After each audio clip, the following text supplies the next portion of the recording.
após o anúncio da pré-candidatura à presidência da República, essa é a primeira entrevista exclusiva do senador Flávio Bolsonaro. A pergunta se impõe. Você disse que teria um preço para desistir da candidatura. Qual é esse preço? O meu preço é justiça. O meu preço é justiça. E não é só justiça comigo. É justiça com quase 60 milhões de brasileiros que foram sequestrados, estão dentro de um cativeiro nesse momento, junto com o presidente Jair Messias Bolsonaro. Então, óbvio que não tem volta. A minha pré-candidatura à presidência da República é muito consciente. Ela é para representar grande parte da população brasileira que não aceita mais essa quantidade enorme de desmandos. São pessoas, assim como o presidente Bolsonaro, que estão sem ver suas famílias, estão fora do país, e que a única forma disso acontecer é se Bolsonaro estiver livre, nas urnas, caminhando junto com os seus netos, os filhos de Eduardo Bolsonaro, pelas ruas de todo o Brasil. Esse é o meu preço. O projeto da anistia não te satisfaz? Além de anistia, você tem que ter o Bolsonaro nas urnas. O Brasil não é mais uma democracia plena, tá? A passos largos, a caminho do que aconteceu em outros países autoritários, como na Venezuela, onde os opositores políticos do governo de plantão são tornados inelegíveis por atos antidemocráticos, são presos ou são assassinados. Então eu tenho que dar graças a Deus porque ainda tenho meu pai vivo, porque tem famílias dos perseguidos do Rio de Janeiro que nem isso tem mais. O seu ente querido já morreu, como é o caso do Clezão. E a gente não pode continuar de braços cruzados como se estivéssemos indo, um boi indo para um abatedouro sem poder fazer nada. Com a sua pré-candidatura, vocês voltam à negociação política de forma mais intensa. De que forma vocês pretendem unir uma direita em torno do seu projeto? Há a possibilidade de você abrir mão da candidatura para poder compor uma outra chapa? Como que está a negociação? Ela começou agora, mas como que você pretende tocar essa negociação? O nome Flávio Bolsonaro como pré-candidato à presidência do Brasil está colocado e não sai. Então agora é o momento de a gente ver quem vai querer se juntar a nós nesse projeto contra o PT, porque todos nós sabemos que o Brasil não aguenta mais 4 anos de governo do PT, com tanta corrupção, com tanta incompetência, e a gente vai colocar na mesa, com muita transparência, com quem quiser caminhar junto conosco, projetos que vão na linha de endurecimento de lei penal, de redução da maioridade penal. Não dá mais para aceitar, Nolasco, menores de idade metendo arma na cabeça de mulher para roubar a bolsa dela no meio da rua, e se aquele menor não gostar da cara dessa moça, ele dá um tiro nela e vai embora para casa como se nada tivesse acontecido, com a certeza que ele não vai ser preso. Então vai ser um projeto muito simples. E eu digo mais, não é uma escolha sobre pessoas, se é o Flávio Bolsonaro ou se é qualquer outro. A gente vai escolher qual caminho que o Brasil vai ter daqui para frente. Esse caminho que a gente está vendo de ruína, um caminho de trevas, um caminho de perseguição, de ódio, de briga, ou um caminho da prosperidade, que é o que nós vamos propor. É um caminho de segurança pública de verdade, de libertar as pessoas que estão hoje vivendo sob o domínio de milícias, de traficantes, de um governo paralelo de crime organizado. Se nós vamos tirar essas pessoas desse cativeiro que elas estão hoje, ou se vai permanecer do jeito que está. Se nós vamos nos aproximar de democracias, de trazer investimentos de fora para dentro, ou se vamos continuar com o atual governo que manda o seu vice-presidente da República ir na posse de um integrante de uma organização terrorista chamada Hezbollah lá no Oriente Médio. Então está muito fácil de você saber para qual lado você vai. Por isso eu estou convidando todos aqueles outros partidos que queiram caminhar conosco, que esse vai ser o projeto que nós vamos botar na mesa, porque eu vou ser duro na segurança pública. Eu sou uma pessoa centrada, eu sou uma pessoa ponderada, eu conheço Brasília, eu sei fazer política, mas eu também sei ser Baigon quando me interessa. Você vai lembrar qual que é o lema do Baigon, né? Terrível contra os insetos. Só contra os insetos, mas se precisar eu sei fazer. Bom, o que se coloca é de que o presidente Lula teria uma boa vantagem quando se coloca o seu nome à presidência da República. Como que você pretende reduzir essa diferença e pretende ser um nome competitivo para poder derrotar o presidente Lula nas eleições do ano que vem? Meu nome já é altamente competitivo. o que as pesquisas hoje, todas que tiveram até agora, foram antes do anúncio da minha pré-candidatura. Então não valem absolutamente nada, como tentaram fazer no dia de hoje, ontem e hoje, que seria uma pesquisa já considerando o lançamento da minha pré-candidatura. Então não tem nenhuma pesquisa ainda que tenha sido feita, tenha sido iniciada após o lançamento da minha pré-candidatura. E o que eu tenho para falar é o seguinte: como é que é uma candidatura que larga aí, segundo o próprio Datafolha, né, que eu tenho todas as ressalvas com relação à metodologia que eles usam, dá 37% para Flávio Bolsonaro, essa candidatura é inviável. O Jair Bolsonaro, na mesma época, lá em 2022, os mesmos institutos de pesquisa davam uma vantagem ainda maior de Lula sobre Jair Bolsonaro. Então a minha estratégia é trazer a verdade, que para a gente é muito simples, é mostrar a verdade com a visibilidade que nós vamos ter agora, com a colocação do meu nome como pré-candidato à presidência da República, e vamos comparar com esse governo mentiroso. Eu vou fazer de tudo, mais uma vez, eu quero ser a luz nesse processo. E o inseto só ataca a luz. O inseto não ataca uma lâmpada apagada, porque o brilho da luz tira da escuridão todas essas trevas, traz a verdade. E é o que eu vou fazer com isso, porque eu não vou deixar o pai da mentira continuar governando esse país. Você acha que é possível formar uma aliança, grande aliança da direita, com partidos como o PSD e outros partidos da direita, progressistas, União Brasil? Você acha que é possível atrair para o seu nome todo esse apoio?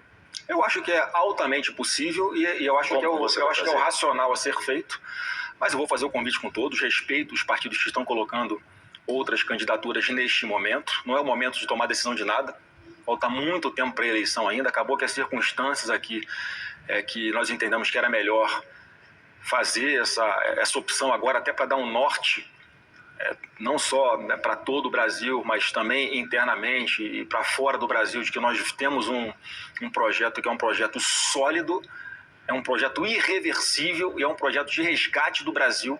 E por acaso vai ser o Flávio Bolsonaro que vai colocar esse projeto na mesa e todos os partidos estão convidados a caminhar conosco. Se não for possível neste momento, respeito a todos, gostaria muito que todos já no primeiro momento estivessem junto conosco, mas essa é uma decisão que vai sendo tomada com o passar do tempo, sem ansiedade, com muita conversa olho no olho, porque o Brasil tem jeito sim, mas a gente tem que virar uma chavinha, porque para redemocratizar o nosso país não vai ser fácil. A informação que eu tinha é de que o ex-presidente iria tomar uma decisão sobre quem representaria ele nas urnas no ano que vem, justamente só em 2026. Por que essa decisão foi antecipada? Eu acho que, na verdade, ele já tinha tomado essa decisão há algum tempo.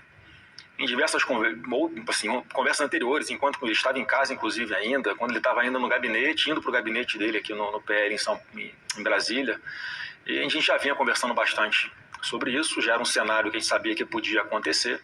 Então, essa foi a quarta vez, na terça-feira, em que ele me disse que eu seria o candidato indicado por ele. Então, eu aqui, na verdade, segurei esse tempo todo, porque eu falava: pai, você tem que ter a convicção do que você está fazendo. Você tem certeza? Tenha convicção. E terça-feira ele falou: tenha convicção, e você tem que ser agora. E o trabalho que eu fiz, acho que foi conversar com o máximo de pessoas que eu pude antes disso se tornar público, porque a partir do momento que você tem a primeira, a segunda conversa, daqui a pouco é natural que alguém conversando com outras pessoas, não por maldade, acabe chegando a conhecimento da imprensa e muitas pessoas sendo pegas de surpresa, o que eu não queria. Mas foi da forma que tinha que ser. Então, no momento certo, porque a partir de agora nós temos sim uma linha, a gente tem um norte, e eu vou ser sempre muito transparente, muito direto, muito objetivo em qual é o meu projeto. Mais uma vez, eu sou um Bolsonaro ponderado, eu sou um Bolsonaro centrado, mas eu sei ser um Bolsonaro duro quando tiver que ser. O projeto de vocês para 2026 sempre passou muito pelo Senado Federal. Isso vai continuar sendo uma prioridade, fazer a maioria no Senado Federal? Eu acho que a presidência da República, para mim, é a cereja do bolo apenas. O bolo são os deputados e são os senadores. Não adianta você sentar na cadeira de presidente da República se você não tiver a Câmara e o Senado. Então essa vai ser uma eleição mais do que nunca, que nós vamos insistir. E isso também, eu acho que os partidos têm que começar a colocar isso na balança, se vão inicialmente querer caminhar conosco ou se vão querer lançar os seus próprios nomes. Porque nós vamos para uma campanha, eu vou para uma campanha pedindo voto para mim, se eu for escolhido pelo partido na convenção. Essa é uma formalidade que eu tenho que cumprir, eu não posso falar que eu sou candidato, eu sou um pré-candidato à presidência da República. Então a minha campanha vai ser junto com os nossos candidatos a deputado federal, a deputado estadual e governadores. Nós temos mais de 15 palanques de governadores de centro-direita, que não necessariamente estão no PL e que vão ser muito importantes, não só para o nosso projeto nacional, mas também para os projetos locais que nós comecemos a andar juntos desde o início da campanha. Tarcísio de Freitas, governador de São Paulo, esse é o papel que ele vai ter? Talvez seja um dos principais papéis nas eleições de 2026, porque São Paulo é o maior colégio eleitoral do Brasil, é o estado com maior importância em questão de PIB em geração de empregos, é uma potência, né? O orçamento de São Paulo fica abaixo do orçamento da União. E o Tarcísio é um craque, o Tarcísio é o camisa 10 dessa seleção, desse time que nós temos, e eu confio muito que nós vamos começar a ganhar essa eleição lá em 26, a partir de São Paulo, com o Tarcísio no palanque, com a aprovação maravilhosa que ele tem, com o trabalho maravilhoso e bem avaliado que ele tem, o time dele ali qualificado, eu não tenho nenhuma dúvida que nós vamos partir de uma diferença ainda maior em relação ao PT nas eleições de 26 do que nas eleições de 2022. Então o Tarcísio é uma peça fundamental nessa engrenagem. Tive contato com ele, foi a primeira pessoa com quem eu falei antes de começar a falar para outras pessoas qual tinha sido a decisão do presidente Bolsonaro. E comigo ele foi absolutamente transparente, direto, pode contar, estamos juntos. Eu não vou ficar cobrando do Tarcísio que ele se manifeste publicamente, porque ele já falou por várias vezes que o objetivo dele é ser candidato à reeleição no governo de São Paulo. Após essa conversa, ficou pacificado que o governador vai disputar a reeleição e você a presidência da República? Como que foi essa conversa? Bom, no meu entendimento, sim. Que foi o que ele sempre falou de público e o que ele falou para mim também, em particular. E ele tem essa consciência da importância do papel dele nessas eleições. E a partir do momento que o presidente Bolsonaro tomou esta decisão, e não foi uma coisa assodada, foi muito pensado, foi muito refletido. Ele, como sempre fez, eu tenho a convicção de que ele vai seguir aí o feeling do presidente Bolsonaro, que é o mesmo feeling que levou o Tarcísio a ser governador de São Paulo, um carioca flamenguista que ninguém acreditava que tinha um perfil para ser. Ele não só se elegeu junto com o Bolsonaro, mas está dando uma aula de como governar um estado importante na nossa nação.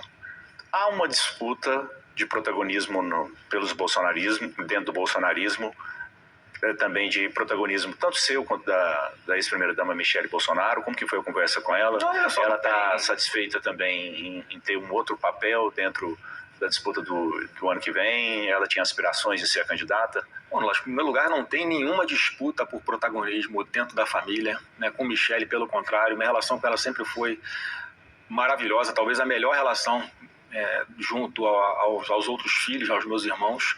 Então a minha relação com a Michele sempre foi muito transparente, muito direta, a gente conversa quando tem que conversar. E ela tem um papel fundamental no estudo também. Ela simplesmente fundou, a partir de 2019, o maior movimento político de mulheres do Brasil. Não à toa, ela é a presidente nacional do PL Mulher, aonde ela vai levando a mensagem do presidente Bolsonaro, defendendo os mesmos princípios que ele trouxe de público, e foi esse movimento que o Bolsonaro iniciou, que despertou uma direita que era envergonhada em todo o Brasil. Então as pessoas têm orgulho de falar: eu sou de direita, eu sou conservador, eu defendo o livre mercado. E isso que a Michele faz muito bem com o público feminino. Ela fala bem, ela se coloca bem, ela tem a sua credibilidade. Eu vou contar muito com ela daqui até o dia da vitória, que nós vamos estar juntos comemorando o resgate do Brasil com Flávio Bolsonaro, se Deus quiser, eleito presidente da República. O que você tem a dizer às pessoas que, logo que o seu nome foi colocado, disseram: não, essa é uma candidatura, é um balão de ensaio? Cara, sinto que elas estão redondamente enganadas, não tem balão de ensaio. Eu não tiro o meu nome, a não ser na condição de nós termos justiça, como eu falei aqui, não só com Bolsonaro, mas com centenas, com milhares, com milhões de brasileiros que estão sofrendo, angustiados, desesperançosos, com aquela sensação de quem tem a quem recorrer, o que a gente faz agora. Então, o lançamento do meu nome vem para resgatar esse brilho, para esquentar de novo o coração do brasileiro, para eles verem que tem esperança e que eu estou dando a cara a tapa e que não tem volta. Eu só vou parar no dia da vitória, porque Deus vai abrir esse mar para a gente entoar o hino da vitória do outro lado e para libertar o Brasil desse cativeiro. Obrigado, senador, pela entrevista. Obrigado.